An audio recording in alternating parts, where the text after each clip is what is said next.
Welcome everybody to Jump Into Rant. This is the instant classic V, that's me. I want to thank everybody for tuning in today because this past week was a great week in wrestling. So before we go ahead and get on into the show, be sure to go ahead and give a quick thumbs up. Also go ahead and subscribe and hit that little bell so it help me out a little bit there. And on that note, we cue the music.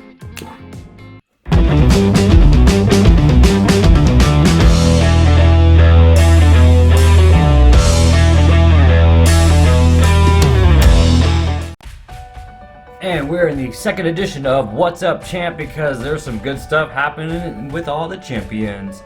Obviously, so you saw Monday night, Seth Rollins and Braun Strowman went to do the contract signing.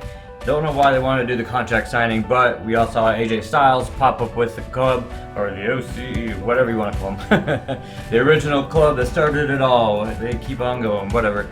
Either way, he ripped up that contract, so next week we're going to have another contract signing with Steve Austin, so that's going to be a thing. And obviously, you know, I think they're trying to grab for the ratings because we all know Steve Austin gives them that pop. So honestly, I mean, I'm all for it. Steve Austin's awesome. I love seeing him on TV. So his new TV show is actually pretty awesome. It's definitely great to watch. But yeah, with Seth and Braun facing each other, you know, AJ wants to be added into the mix there. So, you know, who knows what's going to happen in a week's time, but I don't want to see AJ for the title right now. He's got his US title. He needs to be defending that. He should be facing somebody for that title at Clash of Champions. So hopefully something happens there, you know, either next week. You know, something's got to give there. But we did see Bayley get to turn heel. Awesome. As I've been talking about it before, it is amazing to see her as a heel role turn on Becky Lynch and just slam her with a chair. And then you get to see her the next night on Smackdown when Charlotte came out beaten down. Oh man, that was just great. Her and Sasha beating down on Charlotte Flair. That literally changes the entire perspective of the whole match for Clash of Champions for Bayley versus Charlotte Flair. You know, Bayley with that heel turn. What's going to happen with Flair? Flair is a heel. Yeah, heel versus heel, and that's just oh, this is going to be great. It raises Bayley up that much more, and I'm solely stoked to see it.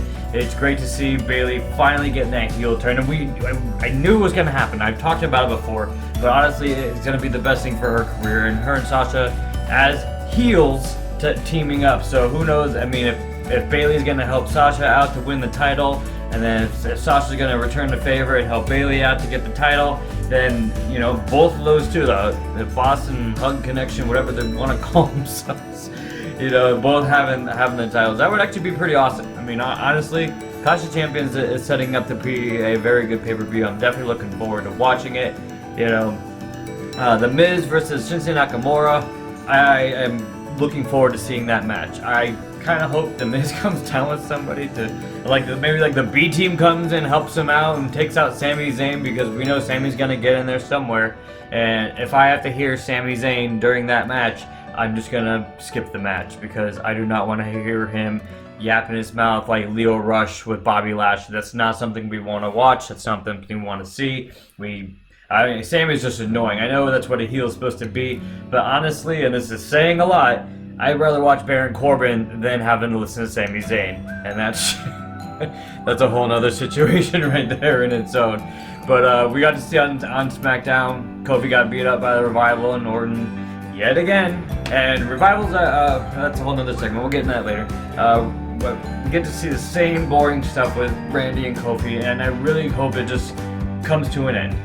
After Clash of Champions, over, done. Please stop. It's not entertaining at this point. Like, I don't even need to watch it to know what's going to end up happening. You know, if Kofi wins, great. If Randy wins, great. Either way, after that, they kind of just need to part ways. So it's just, there's a lot of good stuff though. I mean, Sasha's definitely ready to be facing Becky. That's going to be a great match. I mean, honestly, it's not too often you get both women's matches are going to be awesome. You know, both the title. Sorry. Seth versus Braun is going to be a good match, but Kofi and Randy, I think it's going to be good because if we finally get to see the ending. If it keeps going after that, then they're just milking it for, I would say all that it's worth, but it's not really worth that much. It's not really, like, to me, I love the title that Kofi has, but somebody else needs to get it. You know, and they're talking about pushing Bray Wyatt to get the Universal title. Have him go towards SmackDown. don't go for the Universal title. I mean, come on. Seth just got that title and you want to push Bray over. Push him towards the Smackdown. It would make a lot more sense. He can just take it from Kofi. Kofi's had his time. I mean, Orton doesn't need it. He's got many titles under his belt. And to push, Bray ultimately, but we know that's not going to happen. But anyways, that's what we got for our What's Up Champ, so let's go ahead and get into the next one. Welcome to Tag You're In, and as we've been seeing lately, Dolph Ziggler and Robert Roode are actually doing great. I mean, honestly, when they beat that whole entire turmoil, they whooped some butt, and they are stoked. I'm actually stoked for them because honestly, those two guys are awesome competitors. I love seeing them in the ring. Dolph never really doesn't get his time to shine as a champion, and Roode definitely deserves it. I mean, those two, they know how to talk.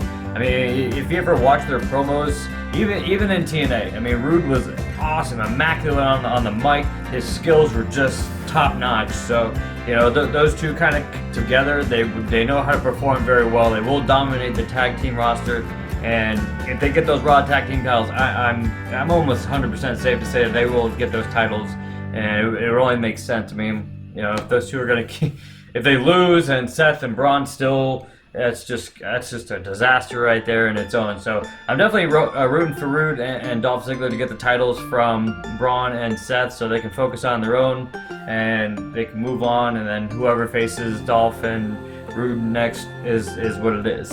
So we know the Revival is actually facing the New Day Clash of Champions for the SmackDown Tag Team titles. So I haven't seen anything on the women's tag team titles because I can honestly care less about the whole New Day versus the Revival. Not a big Revival fan. I'm guessing the New Day just gonna get vengeance on the Revival. So if the New Day win, great. If the Revival win, great. Don't really care, honestly. But it is what it is. So I'm kind of hoping they put the women's tag team titles maybe versus Mandy and Sonya. But it is what it is. Again, I mean, at least the women's tag team titles are relevant. So that to me is awesome, and it's being, they're on SmackDown. They defended the title, or they didn't defend the titles. They were there showing off the titles. At least it was a non-title match, and that's at least more than not being there at all. So Alexa Bliss and Nikki Cross are doing an amazing job. So I hope they kind of keep up the good work and making those titles relevant.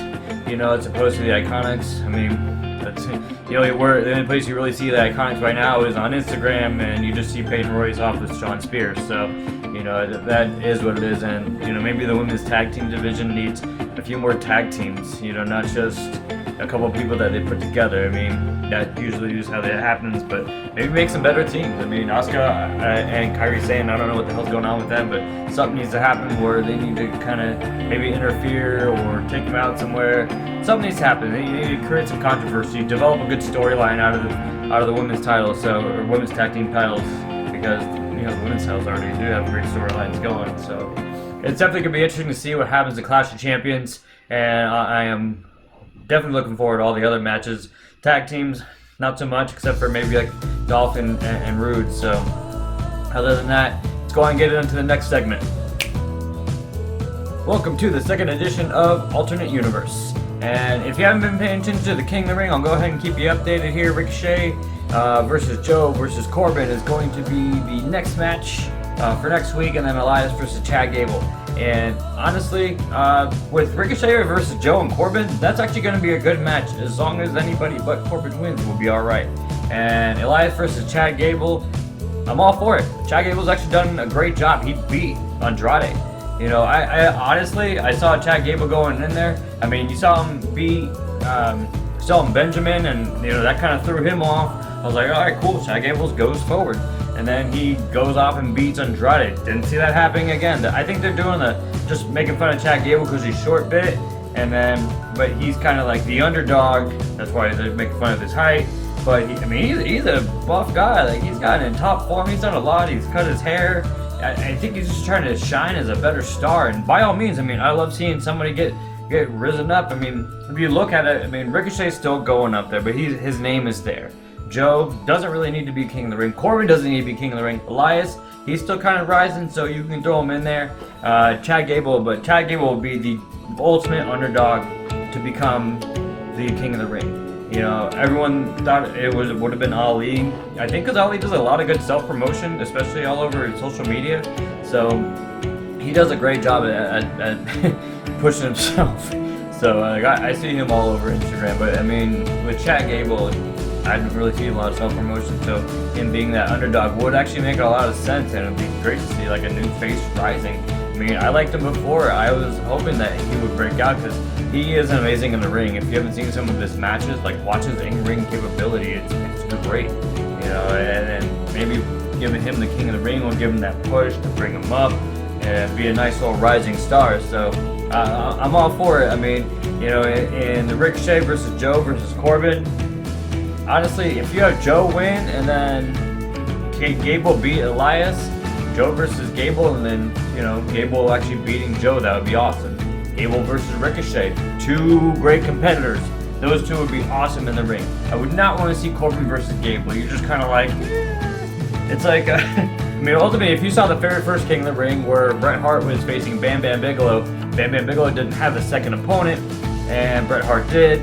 So Bam Bam got to kind of take a nap, relax for a little bit, and so pretty much Bam Bam was facing an almost dead Bret Hart. Yeah, Bret Hart still, you know, took the whole King of the Ring, which is, you know, it was a great King of the Ring, but that I don't want to see that same type of match happen all over again. So I'd rather see a nice fight, and seeing like someone like Ricochet versus Chad Gable, those two, they have a great in-ring. They'll be jumping, flipping around, doing all a bunch of crazy stuff, so the match would make a lot of sense. I mean, granted, it's babyface versus babyface, but it would make sense because it's the King of the Ring, and, you know, it's not about being friends. So I'm definitely looking forward to seeing what happens.